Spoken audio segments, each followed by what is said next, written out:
देखिए, भारत में कहीं भी बाबर के नाम से मस्जिद नहीं बनेगा, ये हम लोगों ने निश्चय कर लिया है। 6 दिसंबर को जो टीएमसी का विधायक ऐलान किया है कि वहां पर उद्घाटन किया जाएगा भूमि का, नहीं हो पाएगा। आंदोलन होगा, या तो वो रहेगा या तो बाबरी मस्जिद रहेगी। ममता बनर्जी चैलेंज करता हूँ, हुमायूं को मैं चैलेंज करता हूँ कि पूरे हिंदुस्तान में ऐसा कोई कानून भी नहीं है। हम लोगों ने निश्चय किया है कि पूरे हिंदुस्तान में बाबर के नाम से कोई मस्जिद नहीं बनेगा। या तो संतों का गला कट जाएगा या तो वहाँ भूमि पूजन होगा। उसकी औकात नहीं, वो पागल हो गया है, दिवालियापन हो गया है। उसका डीएनए टेस्ट करना चाहिए। ममता बनर्जी जो कार्ड खेल रही है वो कार्ड नहीं चलेगा। बाबरी मस्जिद के लिए 5 एकड़ जमीन दे दिया गया है, तब भी ऐसे टीएमसी के विधायक को पागलपन का दौरा आ चुका है। उनको मालूम नहीं है, ऐसे लोग कोड और संविधान कानून को बहुत बड़ा दे रहे हैं चुनौती। ऐसे लोग हिंदुस्तान में रह करके हिंदुस्तान के साथ गद्दारी करते हैं। 25 नवंबर को ध्वजारोहण का कार्यक्रम है, उसको लेकर के सनातन विरोधियों को पच नहीं रहा है, पेट में जलन हो रहा है, दिक्कत आ रहा है। इसीलिए जिस तरह कोठारी बंधुओं ने बाबरी मस्जिद के ढांचा को गिराए थे, अब 6 दिसंबर को टीएमसी के विधायक ने ऐलान किया है शिलान्यास के लिए। यह दुखद है। आने वाले 25 नवंबर को माननीय देश के यशस्वी प्रधानमंत्री जी के द्वारा उसके ऊपर ध्वजारोहण किया जाना है। ऐसे अवसर पर इस तरह का तृणमूल कांग्रेस के द्वारा बयान आना बहुत दुर्भाग्यपूर्ण है। ये सब ममता बनर्जी के इशारों पर किया जा रहा है, क्योंकि ममता बनर्जी एक कठमुल्ला हो चुकी हैं। देखिए, भारत में कहीं भी बाबर के नाम से मस्जिद नहीं बनेगा, ये हम लोगों ने निश्चय कर लिया है। 6 दिसंबर को जो टीएमसी का विधायक ऐलान किया है कि वहां पर उद्घाटन किया जाएगा भूमि का, नहीं हो पाएगा।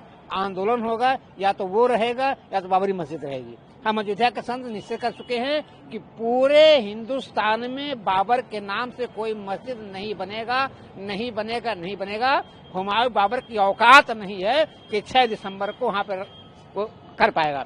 और चैलेंज करता हूँ, ममता बनर्जी चैलेंज करता हूँ, हुमायूं को मैं चैलेंज करता हूँ कि पूरे हिंदुस्तान में ऐसा कोई कानून भी नहीं है। हम लोगों ने निश्चय किया है कि पूरे हिंदुस्तान में बाबर के नाम से कोई मस्जिद नहीं बनेगा। या तो संतों का गला कट जाएगा या तो वहाँ भूमि पूजन होगा। उसकी औकात नहीं, वो पागल हो गया है, दिवालियापन हो गया है। उसका डीएनए टेस्ट करना चाहिए। ममता बनर्जी जो कार्ड खेल रही है वो कार्ड नहीं चलेगा। पश्चिम बंगाल में हमारी सरकार बनेगी, हम वहाँ सरकार जाएंगे। बाबर के नाम पे कोई मस्जिद नहीं बनेगा, या तो वो रहेगा या तो अयोध्या के संत रहेंगे। बंगाल में बाबरी मस्जिद का शिलान्यास है, दिल्ली विधायक हुमायूं कबीर, उनका कहना है कि 6 दिसंबर को बंगाल में बाबरी मस्जिद बनाई जाएगी, उसके लिए शिलान्यास होगा। क्या कहना है? बाबरी मस्जिद के लिए 5 एकड़ जमीन दे दिया गया है, तब भी ऐसे टीएमसी के विधायक को पागलपन का दौरा आ चुका है। उनको मालूम नहीं है, ऐसे लोग कोड और संविधान कानून को बहुत बड़ा दे रहे हैं चुनौती। ऐसे लोग हिंदुस्तान में रह करके हिंदुस्तान के साथ गद्दारी करते हैं।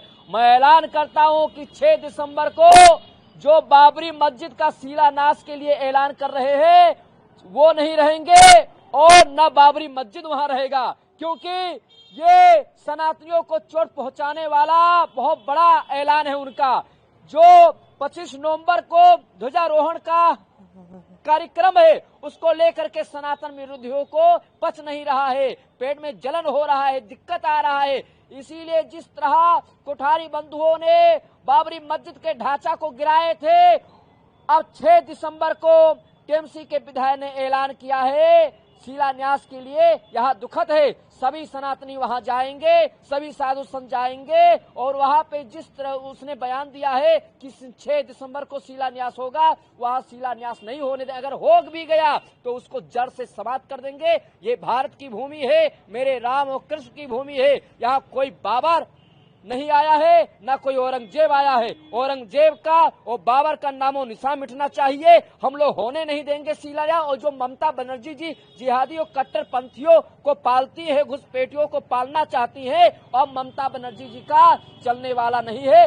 ममता बनर्जी जी को बहुत जल्द इस्तीफा देना पड़ेगा और बंगाल की जनता इस बार ममता बनर्जी जी को हटाएगी।